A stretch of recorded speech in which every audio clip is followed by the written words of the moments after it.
शन्नो मित्रः शं वरुणः शन्नो भवत्वर्यमा शन्न इन्द्रो बृहस्पतिः शन्नो विष्णुरुक्रमः ॐ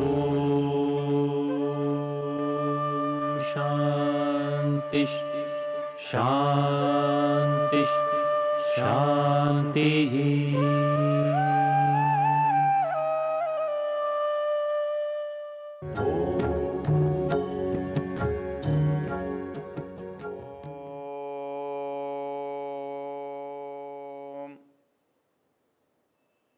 हम शिव संकल्प मंत्रों की चर्चा कर रहे हैं। ये मंत्र 6 हैं। ये यजुर्वेद के 34वें अध्याय में आए हैं और प्रारंभ में ही हैं। ये बहुत प्रसिद्ध हैं। इन मंत्रों का हमारे यहाँ पाठ करने की परंपरा है और विशेष रूप से हम यज्ञ वगैरह में तो पाठ करते ही हैं, किंतु प्रतिदिन जब हम सोने जाते हैं तो इनको हम सोने के मंत्र कहते हैं। तो उन मंत्रों का पाठ करते हैं, शिव संकल्प की कामना करते हैं। इसका ऋषि शिव संकल्प है और इसका देवता मन है। और 5 मंत्रों की हम पीछे चर्चा कर चुके हैं। आज हमारा छठा और अंतिम मंत्र है जो शिव संकल्प की परंपरा का है, जिसका अंतिम चरण तन्मे मनः शिव संकल्पमस्तु ऐसा कहा है। तत्मे मनः, ऐसा मेरा मन शिव संकल्प वाला होवे। तो शिव संकल्प वाला होवे कहने से तो कुछ होता नहीं है। होने के लिए प्रयत्न करना पड़ता है, क्योंकि अच्छा और बुरा दोनों प्रयत्न से होते हैं। तो अच्छे के लिए प्रयत्न करने की यहाँ प्रार्थना है। यहाँ एक बात और हमारे समझने की है। क्या प्रार्थना से काम होता है? होता है, लेकिन प्रार्थना का उतना ही अर्थ नहीं है जितना हम समझते हैं। प्रार्थना से काम ऐसे होता है कि मुझे छुट्टी चाहिए, तो मैं मौखिक रूप से कहता हूँ कि आचार्य जी मुझे अवकाश चाहिए, अधिकारी जी मुझे अवकाश चाहिए, मुझे अवकाश मिलता है। तो यहाँ प्रार्थना का परिणाम हुआ। लेकिन यहाँ प्रार्थना केवल कहना नहीं है, होने के लिए किया जाने वाला जो प्रयत्न है वो प्रार्थना है। यदि इससे थोड़ा सा आगे चले जाएं, औपचारिकता में आ जाएं, तो मुझे एक कागज़ पर लिखना पड़ता है। मैं कहता हूँ आचार्य जी मुझे कुछ आवश्यक काम है, इसलिए मुझे 1 दिन 2 दिन का अवकाश दिया जाए। तो मेरी प्रार्थना मौखिक के स्थान पर लिखित हो जाती है। तो केवल कागज़ देने का नाम प्रार्थना नहीं है। अर्थात तो जो काम मैं चाहता हूँ वो काम हो जाए, उसके लिए जो प्रयास है, प्रयत्न है, उसका नाम प्रार्थना है। तो यहाँ प्रार्थना की गई है, तन्मे मनः शिव संकल्पमस्तु, ऐसा मेरा मन शिव संकल्प वाला होवे। तो ये शिव संकल्प वाला होवे, ये प्रार्थना तो है, लेकिन केवल कहना प्रार्थना नहीं है, लिखा हुआ पढ़ना प्रार्थना नहीं है। जैसे मैं परमेश्वर से प्रार्थना करूं, हे परमेश्वर इस साल मेरी दुकान में बहुत सारी आय होनी चाहिए, तो क्या प्रार्थना मात्र से आय हो जाएगी? ऐसा तो नहीं होगा। उस दुकान को मैं बढ़ा करके बहुत सारे अधिक माल से, बहुत सारे ग्राहकों से जोड़ूंगा। उसके लिए मैं अतिरिक्त पुरुषार्थ करूंगा। मैं अपने ग्राहकों के अनुकूल माल सामान लाकर रखूंगा और उनके को उसको लेने के लिए प्रेरित करूंगा, उसके गुणों को उनको अवगत कराऊंगा, बताऊंगा। ये सब जो चीज़ हो रही है, ये सब प्रार्थना का हिस्सा है। मतलब मेरा सामान का लाना, सामान का जुटाना, सामान का ग्राहकों तक पहुंचाना, ये सब मेरी प्रार्थना का भाग है। मेरी ये प्रार्थना जब पूरी होती है तो निश्चित रूप से मुझे सफलता मिलती है।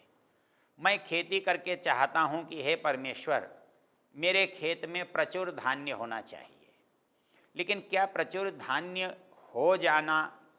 होने की इच्छा रखना क्या मात्र इतने से प्रचुर धान्य हो जाएगा या मेरी प्रार्थना पूरी हो जाएगी? नहीं होगी। इसके लिए मुझे खेत में परिश्रम करना पड़ेगा, मुझे अच्छा बीज, अच्छा खाद, अच्छा पानी देना पड़ेगा, समय पर व्यवस्था रखनी पड़ेगी, उसकी सुरक्षा करनी पड़ेगी, और समय आने पर जब मेरा परिश्रम फलित हो जाएगा और मैं अनुभव करूँगा कि मेरे पास जो मेरी इच्छा थी वो पूरी हुई है, या जो पिछले सालों में, पिछले दिनों में हुआ था उससे मैंने अधिक प्राप्त किया है, तब मैं कहूँगा कि मेरी इच्छा पूर्ण हुई, मेरी प्रार्थना सुनी गई, मेरी कामना सफल हुई। तो इसलिए प्रार्थना का जो अभिप्राय है वो समस्त व्यापार, व्यवहार, कार्य जिसको करने से मुझे अच्छा परिणाम प्राप्त होता है, वो मेरी प्रार्थना होती है। तो यहाँ पर कहा गया तन्मे मनः शिव संकल्पमस्तु, ये प्रार्थना है, लेकिन ये प्रार्थना सफल तब होगी जब मैं ऐसा कर पाऊँगा। तो उस कर पाने के लिए जिन बातों की आवश्यकता है उनके इन मंत्रों में चर्चा हम देख रहे हैं। मंत्र कहता है सुषारथिरश्वा निवयन मनुष्यान्ने नीयते। मन की एक योग्यता बता रहा है। ये मन जो है आदमी को कैसे और कहाँ ले जाता है उसको एक उदाहरण से समझा रहा है। कैसे और कहाँ ले जाता है? कहता है कि जैसे आप किसी गाड़ी को कहाँ ले जा रहे हैं, ये गाड़ी के चलाने वाले पर निर्भर करता है। कोई तांगे वाला अपने तांगे को कहाँ लेकर जा रहा है, ये तांगा चलाने वाले पर निर्भर करता है। कोई घोड़ों को कहाँ ले जा रहा है, ये रथ चलाने वाले सारथी पर निर्भर करता है। वैसे ही इस मंत्र में मन को एक अच्छे सारथी की उपमा दी है। अन्य दूसरे स्थानों पर सारथी को बुद्धि कहा गया है, मन को लगाम कहा गया है, यहाँ मन को सारथी कहा गया है। सुषारथी अश्वानिव यन मनुष्यान्ने नीयते। जैसे कोई अच्छा सारथी जो है घोड़ों को ठीक रास्ते पर, ठीक लक्ष्य तक ले जाता है, वैसे ही ये मन मनुष्यान्ने नीयते। यदि अच्छे रास्ते आप इसको डालते हो, इसके अंदर अच्छे विचार पैदा करते हो, अच्छी बातों से इसे जोड़ते हो, तो ये मन जो है आपको उसी तरह से ले जाता है जैसे एक अच्छा सारथी अपने घोड़ों के द्वारा ठीक उचित अच्छे स्थान पर पहुंचता है। तो सुषारथी अश्वानिव यन्ने नीयते, ले जाया जाता है, मन के द्वारा अच्छे स्थानों पर ले जाया जाता है। जैसे कि कोई सारथी घोड़ों के द्वारा रथ को अच्छे स्थान पर ले जाता है। इसको हम बहुत पहले कठोपनिषद के एक मंत्र से समझ चुके हैं, जहाँ बहुत अच्छी उपमा इस शरीर के और इस मन के बारे में दी थी। जैसे यहाँ मन को सारथी कहा है, उस मंत्र में मन को लगाम कहा है और बुद्धि को सारथी कहा है। तो मन है, बुद्धि है, चित्त है, अहंकार है, वो एक ही महत के चारों विभाग हैं। इसलिए यदि मन को लगाम कहकर भी समझा दें या मन को सारथी कहकर भी समझा दें तो समझने में कोई कठिनाई नहीं आती। वहाँ हमने देखा था कि आत्मानं रथिनं विद्धि शरीरम रथमेव तु बुद्धिं तु सारथिं विद्धि मनः प्रग्रहमेव च इंद्रियाणि हयानाहुर विषयांस्तेषु गोचरान् आत्मेन्द्रिय मनोयुक्तम भोक्तेत्याहुर मनीषिण। ये जो आत्मा है ना, ये भोगता है। क्यों भोगता है? अंतिम परिणाम इसे मिलता है। भूख तो शरीर में लगती है, लेकिन तृप्ति का सुख आत्मा को मिलता है, क्योंकि भूख लगने का दुख भी आत्मा को मिल रहा था, प्यास का दुख आत्मा को मिलता है, इसलिए पानी से तृप्त होने का सुख भी आत्मा को मिलता है। तो शरीर में भले ही सुख दुख शरीर को होते हैं, लेकिन उनका अनुभव आत्मा को होता है। तो इसलिए आत्मा जो है वो रथी है, इस शरीर का स्वामी है। तो शरीर रथ है जिसके अंदर आत्मा सवारी करता है, आत्मा यात्रा करता है, आत्मा इधर उधर आता जाता है। तो यहाँ पर उपनिषदकार कहता है आत्मानम रथिनम विद्धि, अर्थात आत्मा को तुम रथी जानो और शरीर को रथ समझो। आत्मानम रथिनम विद्धि शरीरम रथमेवतु। अब रथ है, रथी है, तो जैसे रथ में बाकी साधन हैं वैसे ही शरीर में भी बाकी साधन चाहिए। कौन कौन से साधन चाहिए? तो वो कहता है कि घोड़े चाहिए, लगाम चाहिए, उनका संचालन करने वाला चाहिए। तो उन्होंने कहा कि आत्मानम रथिनम विद्धि शरीरम रथमेवतु बुद्धिम तो सारथिम विद्धि मनः प्रग्रहमेव च। बुद्धि जो है वो सारथी है, क्योंकि वो निर्देश देता है, आत्मा के कहने को मानता है, अपने आदेश को मन तक पहुंचाता है। मन लगाम है, क्योंकि घोड़ों का नियंत्रण उसी के द्वारा होता है, इसलिए इंद्रियों को घोड़े कहा है, और मन के द्वारा, मन की लगाम से उसे सारथी नियंत्रित करता है। तो इसके लिए कहा बुद्धिम तो सारथिम विद्धि मनः प्रग्रहमेव च। मन जो है वो प्रग्रह है, लगाम है, जिनके द्वारा इंद्रियां अपने वश में की जाती हैं और इच्छानुकूल मार्ग से चलाई जाती हैं। तो आत्मानं शरीरम विद्धि, आत्मानं रथिनं विद्धि शरीरम रथमेवतु बुद्धिम तो सारथिम विद्धि मनः प्रग्रहमेव च इंद्रियाणि हयानाहुर। जो इंद्रियां हैं ये घोड़े हैं जो उस रथ को खींचते हैं, उस रथ को ले जाते हैं।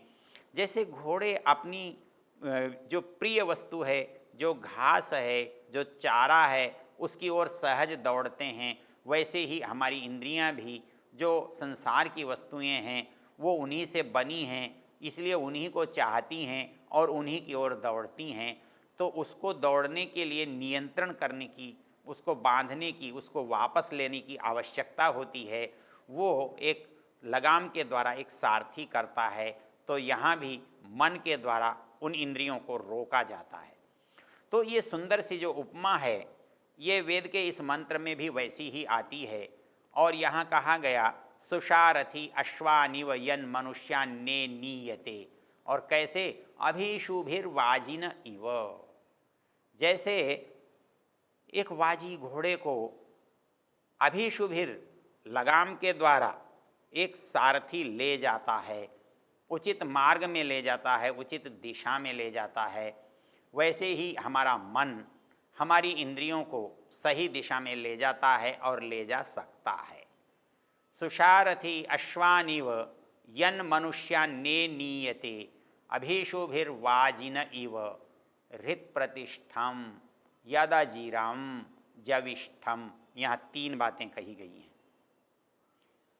इनकी बहुत सारी चर्चा पहले भी इन मंत्रों में आई है, हम इन पर विस्तार से विचार भी कर चुके हैं, लेकिन यहाँ फिर उन 3 शब्दों को कहा गया है। वो 3 शब्द हमारे लिए फिर ध्यान देने की योग्य हैं, महत्वपूर्ण हैं, उसकी योग्यता को बताने वाले हैं, इसलिए यहाँ कहे गए हैं। उन्होंने कहा सुषारथि अश्वानि वयन मनुष्यान्ने नीयते अभिशुभिर्वाजिन इव। ये पहली पंक्ति थी जिसकी हमने चर्चा की। वो कहते हैं हृत प्रतिष्ठम यदाजीरम जविष्ठम। नीचे के जो 2 चरण हैं, एक पंक्ति है, उसकी आधी पंक्ति में तो एक बात कही, तन्मे मनः शिव संकल्प मस्तु, ऐसा मेरा मन शिव संकल्प वाला हो। लेकिन वो कैसा मेरा मन शिव संकल्प वाला हो, तो उसके लिए यहाँ पर 3 शब्द कह दिए हैं। वो 3 शब्द क्या कहे गए हैं? वो कहते हैं सुषारथि अश्वानि वयन मनुष्यान्ने नीयते अभिशुभिर्वाजिन इव। अगले 3 शब्द हैं हृत प्रतिष्ठम। वो रहता कहाँ है, इसके हम पीछे विस्तार से चर्चा कर चुके हैं। यहाँ फिर कह रहा है हृदय प्रतिष्ठितम, वो सामान्य रूप से हृदय में रहता है। जो मेरा हृदय है वो उसके रहने का स्थान है।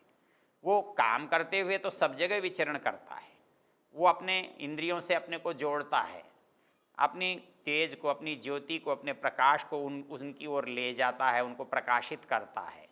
लेकिन सामान्य रूप से वो हृत प्रतिष्ठम है, मेरे हृदय में रहता है, मेरे हृदय में विराजमान है। यहाँ हृदय शब्द दोनों अर्थों के लिए आता है। एक हृदय जो हमारे रक्त संचरण का कारण बनता है, जिसको उपनिषदकार ने कहा है हृदय। हृ का अर्थ है लेता है, आहरति, हरति, ददाति, याति, अर्थात लाता है, देता है, चलता है। अर्थात हमारे शरीर में ऐसा उपकरण, ऐसा साधन, ऐसा अवयव जिसमें तीन काम होते हों, जो देने का काम करता हो, जो लेने का काम करता हो और जो चलने का काम करता हो, उसको हृदय कहते हैं। ह्री से हरति, द से ददाति, य से याति, जो तीन कामों को कर रहा है, हरति, ददाति, याति, इसलिए इसका नाम हृदय है। लेकिन जब मन, बुद्धि, विचार के संदर्भ में हृदय की बात करते हैं, तब इस हृदय का ग्रहण नहीं होता है। तब हमारा जो मस्तिष्क है वहाँ हम हृदय की खोज करते हैं, वहाँ हम हृदय को ढूंढते हैं। तो ये मन कहाँ रहता है, तो कहता है हृत प्रतिष्ठम, वो वहाँ प्रतिष्ठित होता है। यद अजीरम यद जविष्ठम। यहाँ दूसरी जो रोचक बात है वो ये कहता है अजीरम, ये नष्ट नहीं होता है। बड़ी विचित्र बात है, इस शरीर में रहता है और शरीर को हम नष्ट होते हुए देखते हैं। एक दुर्घटना घटी, आदमी को टक्कर लगी, आदमी का सिर फूटा, आदमी मर गया, तो अब मन को तो नष्ट हो जाना चाहिए, क्योंकि मन तो मस्तिष्क में था, मस्तिष्क के द्वारा था, मस्तिष्क समाप्त हो गया तो मन को समाप्त हो जाना चाहिए। शास्त्र कहता नहीं, मन तो अजीरम है, कभी भी नष्ट होने वाला नहीं है। ये जो साधन हैं ये नष्ट हो जाते हैं। जैसे कि कोई व्यक्ति अपनी गाड़ी नई खरीदता है, उसमें चलता है, एक समय आता है वो तो रहता है, गाड़ी समाप्त हो जाती है, गाड़ी टूट फूट जाती है, गाड़ी पुरानी हो जाती है, तो वो आदमी क्या करता है, वो आदमी उस गाड़ी को बेच देता है, हटा देता है, कूड़े में डाल देता है, नई गाड़ी ले आता है। वैसे ही हमारा ये जो मन है आत्मा के साथ जुड़ा रहता है, और जब ये शरीर नष्ट हो जाता है, समाप्त हो जाता है, टूट फूट जाता है, तो वो स्वयं समाप्त नहीं होता, वो टूट फूट नहीं जाता। वो इसलिए वो क्यों कि वह अजीरम है, वो कभी भी नष्ट नहीं होता है। और तीसरा जो इसमें महत्वपूर्ण है जविष्ठम, तो इसमें बड़े से बड़ा जो प्रत्यय है वो लगा दिया, अर्थात जो सबसे ज़्यादा, जव कहते हैं योग को, वेग को, गति को, दूरी जाने की क्षमता और सामर्थ्य को, तो मन के लिए कहा जविष्ठम, अर्थात उससे अधिक मन वाला कुछ नहीं है। ऐसा जो मन है जिसे लेकर मैं चल रहा हूँ, इसलिए इस पंक्ति में, इन मंत्रों में जो बात कही है वो ये है, ऐसा मेरा मन, तन्मे मन, ऐसा मेरा मन शिव संकल्प वाला, अच्छे विचारों वाला, अच्छे सामर्थ्य वाला होवे। ओ